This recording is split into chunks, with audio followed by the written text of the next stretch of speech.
Perfeito? Foi? Agora, a gente vai dar início ao nosso bloco 2, a nossa parte 2, e vamos entrar no princípio da impessoalidade, tá? Vamos lá comigo, ó. Princípio da impessoalidade. Primeira coisa que você tem que saber, gente, você tem que ficar atento a uma coisa. Quando a gente fala em princípio da impessoalidade, significa que o administrador público ele deve ser impessoal. Ele tem que ser impessoal. Ele não pode atuar, ele não pode agir de acordo com seus gostos, com seus desgostos, com seu prazer, com suas emoções. Não. Ele tem que fazer, lógico, o que está ali na letra fria da lei e obedecer os princípios. Ele não vai levar em consideração características de ordem pessoal, entendeu? Então a gente tem que ficar atento a isso daí, tá bom? Aí agora a gente aprofunda de forma mais técnica dentro do princípio da impessoalidade. Acompanha comigo aí, ó. Ele diz aí, ó, comumente o princípio da impessoalidade admite o seu exame sob os seguintes aspectos. Aqui, ó. Deve ser de isonomia por parte da administração pública. O que é isonomia? Se você está chegando agora, está começando a ver agora esse módulo e você não teve ainda aquela possibilidade de estudar outros tópicos de direito, o que é isonomia? Igualdade. Falou em isonomia, falou em igualdade. Tá bom? Igualdade. Tá? Então ele tratou de forma isonômica, tratou de forma igualitária, perfeito? Vamos lá, ó, dever de isonomia por parte da administração pública. Trato a todos de maneira igual, ok? Trato de maneira igual. É lógico, algumas situações exprimem certas desigualdades. Se você for analisar a lei que trata, né, a 13.146, dos deficientes de 2015, você vai perceber que ela dá algumas prioridades, por exemplo, no atendimento emergencial de socorro. Agora é óbvio, entendeu? Que naquele caso ali fica condicionada a uma análise médica, né? Agora, eu tenho essa preferência? Tenho. Eu tenho a preferência em filas para idoso, gestante, crianças de colo, lactantes, perfeito? Obesos. Tem preferência? Tem. Por quê? A lei deu aquela preferência. Está tratando de forma igual? Não, peraí. Eu estou gerando uma desigualdade para que lá no final eu venha ter o quê? Uma igualdade maior. Entendeu? Foi essas prestações positivas. Elas existem justamente para isso, para trazer essa igualdade maior, tá? Acompanha comigo aqui, ó. Dever de conformidade aos interesses públicos, ou seja, tudo que o administrador público fizer, além de tratar a todos de forma igual, tem que estar nos moldes, tem que estar conforme ao interesse público. Por isso que a gente chama também de quê? O princípio da impessoalidade de finalidade. Quem fala muito isso é o professor Celso Antônio Bandeira de Mello. Tá? Ele diz que são íntimos. Então, quando eu vou atuar em conformidade com o interesse público sempre será o quê? A finalidade. A sua finalidade é atender o interesse público. Tá? Vedação, a promoção pessoal do agente público. Vou dar um exemplo para você. O prefeito de uma determinada cidade, ele fez uma obra, uma praça com quadra poliesportiva, com brinquedos para crianças, e aí ele vai e fala que essa praça, quem construiu foi eu, prefeito Geraldo Neto, o melhor de todos, na verdade de todas as galáxias, porque eu fiz isso. Peraí, você está percebendo que eu estou me promovendo, eu estou tentando elevar a minha pessoa com algo que de fato tem que ser voltado ao interesse público, tem que ser dado com igualdade a todos. Então ele veda essa promoção pessoal, perfeito? É uma vedação à promoção pessoal. Então você percebe, é lógico, né? A gente percebe uma série de princípios violados. Mas nesse caso, eu estou tentando me promover às custas daquilo ali. Então, eu vou fazer o quê? Eu estou tendo uma promoção pessoal, eu estou ferindo a impessoalidade, eu estou sendo, na verdade, pessoal. Eu estou linkando aquela atuação à minha pessoa.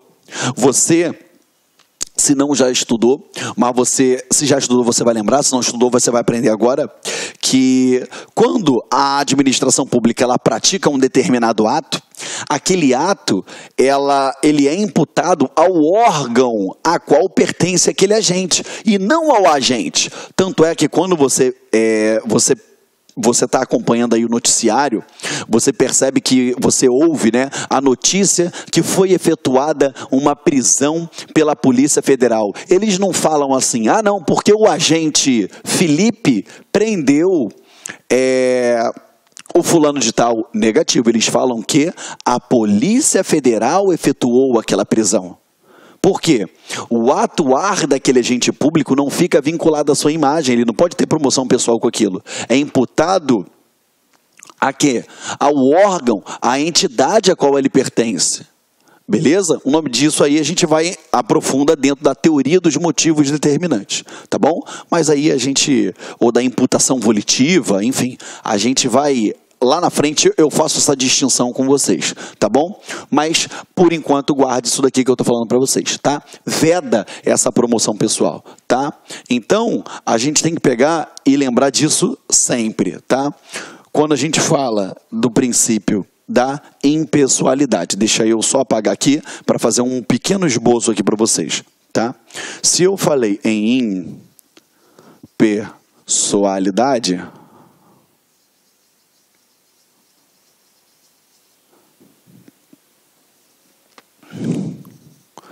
Esse princípio da impessoalidade, ele vai exigir que trate com isonomia,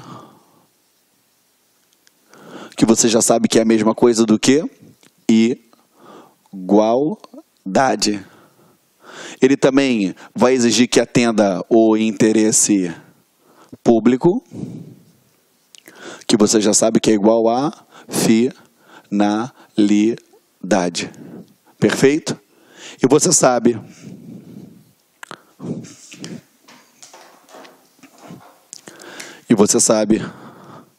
que, veda a promoção pessoal do agente. Tá? É óbvio que a gente vê, principalmente em época de campanha, determinados integrantes do corpo político, seja em âmbito federal, estadual ou municipal, atribuindo a sua pessoa a alguns feitos no município pela própria administração pública, pela prefeitura, ou no estado, pelo governo do estado, ou a nível Brasil, pela União. A gente sabe que ele não pode vincular isso daqui à imagem dele. Tá bom? Então, ele tem que dar publicidade? Tem. Ele vai dar publicidade daquela obra para que ela possa ser o quê? Fiscalizada, controlada, mas sem vincular o quê? A sua imagem. Tá? Quando a gente fala do princípio da publicidade, você vai perceber que quando ele vai fazer essa publicidade, ela tem que ter caráter o quê? Informativo, caráter educativo e de quê? Orientação social. E dela não pode constar nomes, símbolos, imagens que caracterizem o quê? A promoção pessoal. Tá? Então, eu dou publicidade. Sim, eu dou publicidade. Mas essa publicidade tem caráter informativo, educativo e de orientação social. Agora, dela, eu não consta, não consta nomes, símbolos, ou seja, qualquer coisa que caracterize o quê? Promoção pessoal. Tá? Porque a partir do momento que caracteriza a promoção pessoal, eu estou ferindo o princípio da impessoalidade. Tem que ficar atento com relação a isso daí. Tá bom, gente? Então vamos lá. Impessoalidade. Tratar todos com isonomia, com igualdade. Eu tenho que atender o interesse público visando sempre a sua finalidade. Celso Antônio Bandeira de Melo diz que são intimamente ligados. Ela veda a promoção pessoal. Por quê? Eu tenho que dar publicidade à atuação do administrador público? Sim, mas essa publicidade ela tem que ter caráter informativo, educativo e de orientação social. E dela não pode constar símbolos, nomes, gestos, imagens que venham caracterizar promoção pessoal do agente. Porque a partir do momento que caracterize promoção pessoal do agente, o que vai acontecer? Eu estou ferindo o princípio da impessoalidade. Estamos juntos? Tá? Aperta o pause aí na aula que o tio vai apagar, tá?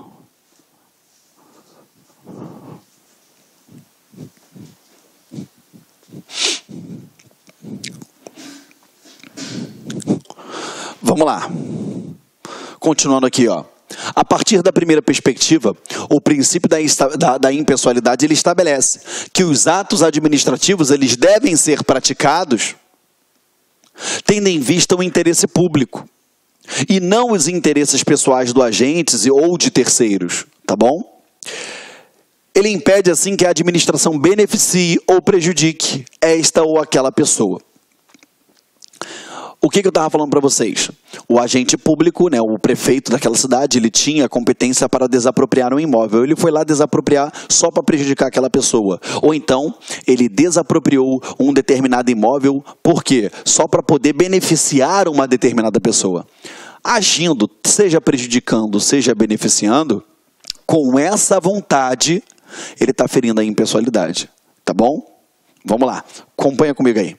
Aqui, ó, nessa concepção, representa uma faceta do princípio da isonomia, pois objetiva a igualdade de tratamento que a administração deve dispensar aos administrados que se encontrem em idêntica situação, sem favorecimento ou discriminações de qualquer espécie.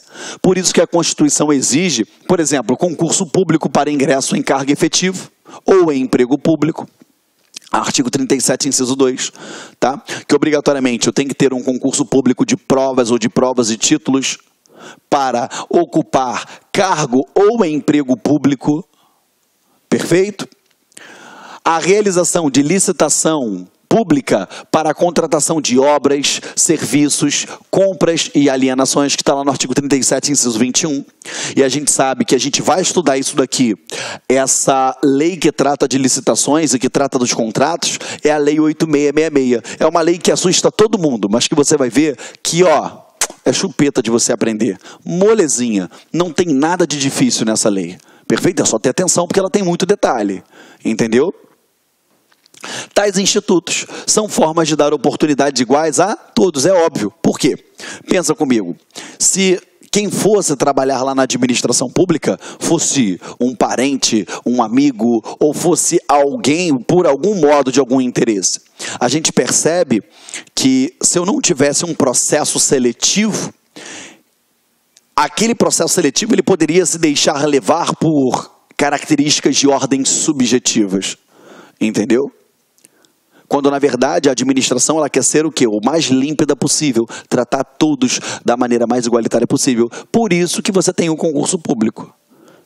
Beleza? Embora alguns não concordem, é a maneira que, tecnicamente, a gente tem de fazer essa triagem, tá?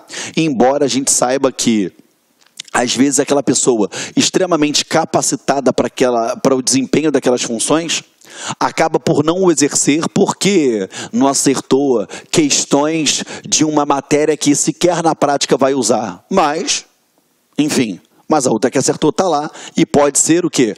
Infinitamente menos qualificada ou ter aquela predisposição a desempenhar aquele cargo. Entendeu? Vou dar um exemplo para você.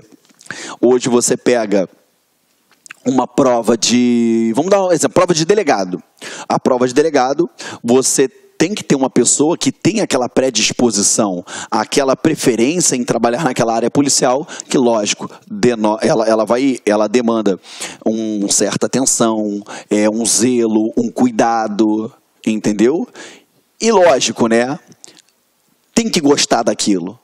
A gente percebe que hoje os concursos de delegado, eles são concursos tão difíceis, que às vezes o colega, né, o cara que passou para aquela profissão, ele nem estava focando ela, ele estava estudando para magistratura, que era o sonho da vida dele, mas ele não conseguiu passar lá e passou aqui, ou então passou nas duas. Por quê? Por ser um concurso difícil.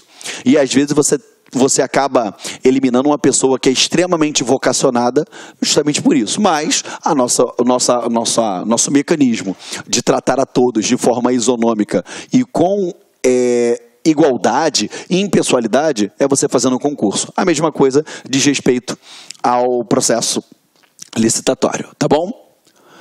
Quanto à segunda perspectiva, deve ser de conformidade aos interesses públicos. O princípio da impessoalidade, ele se confunde com o princípio da finalidade. Quem fala direto isso, quem fala bastante, bate em cima disso, é o Celso Antônio Bandeira de Melo, beleza? Porque aqui, ó, o qual impõe que o fim a ser buscado pelo administrador público e suas atividades, ele deve ser tão somente aquele prescrito que, pela lei, se está na lei é o interesse público, é aquele prescrito pela lei, ou seja, o fim legal, o interesse geral, o interesse impessoal, tá bom? Eli Lopes Meireles, ele diz, ó, o fim legal é unicamente aquele que a norma de direito indica, expressa ou virtualmente, com o objetivo do ato de forma impessoal. Beleza? Dá um marca-texto aí, se você imprimiu o material, para você botar isso aqui bonitinho, tá? Eli Lopes Meireles, ele diz, ó, o fim é unicamente aquele que a norma de direito indica. Ou seja, só aquele que a norma de direito indica. Expressa ou virtualmente como objetivo do ato, de forma impessoal. Perfeito? Qualquer ato praticado com objetivo diverso do interesse público, ele será considerado nulo por desvio de finalidade, tá? Você vai entender a diferença de nulo e anulável quando eu for explicar lá em atos administrativos para você. Mas você não pode dar mole. Isso daí tem que ficar bem maduro na sua cabeça. Por quê? Quando eu falo que eu tenho um ato nulo, é quando eu tenho um vício que não dá para consertar, é insanável. Agora, o ato anulável é aquele que admite um conserto. Entendeu? A administração, na visão da Maria Silva Zanella de Pietro, tem o poder, dever de consertar aquele ato. Tá bom? Mas volta para cá. Então, qualquer ato praticado com um objetivo diverso do interesse público será considerado nulo. Você está percebendo que ele pode até praticar um ato de acordo com o que está escrito na lei, mas se o interesse público não for, ainda que de forma virtual, o que vai acontecer? É ato nulo. É desvio de finalidade. Ok?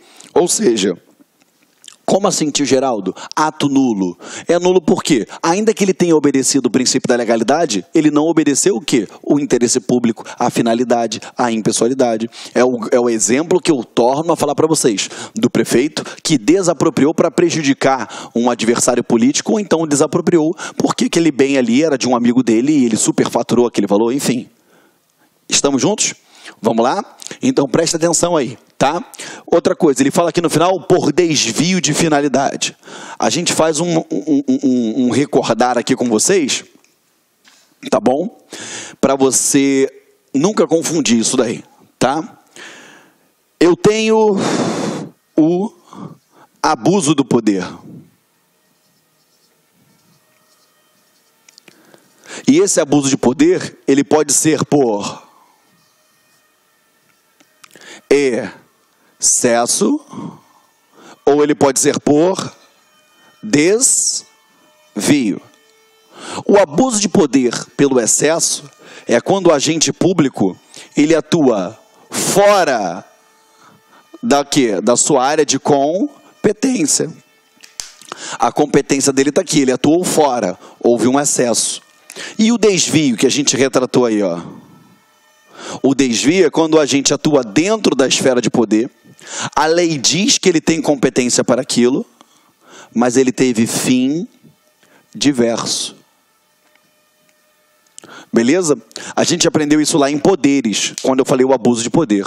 Logo, se eu tenho um excesso de poder, ele feriu qual princípio? Princípio da... meus amigos, minhas amigas, e aí, gostou da aula do professor? Professor top de linha, não é isso? Quero fazer um convite muito especial para vocês conhecerem o nosso trabalho aqui do Lá Concursos. É uma escola 100% virtual que está há 10 anos, quase 10 anos no ar, atendendo diversos cursos online do Brasil todo, e nós fizemos aí, preparamos, elaboramos um super curso online para a Secretaria da Administração Penitenciária. Estamos atendendo 100% ponto a ponto do edital, 2 cargos, oficial administrativo e o cargo de analista administrativo. Ambos cursos completos, atualizados, com professores top de linha. Bacana? Então, convido vocês a assistirem esse restante dessa videoaula demonstrativa e fazer o nosso super curso online. Aqui no Lá Concurso, nós temos o melhor custo-benefício do mercado, podem ter certeza disso.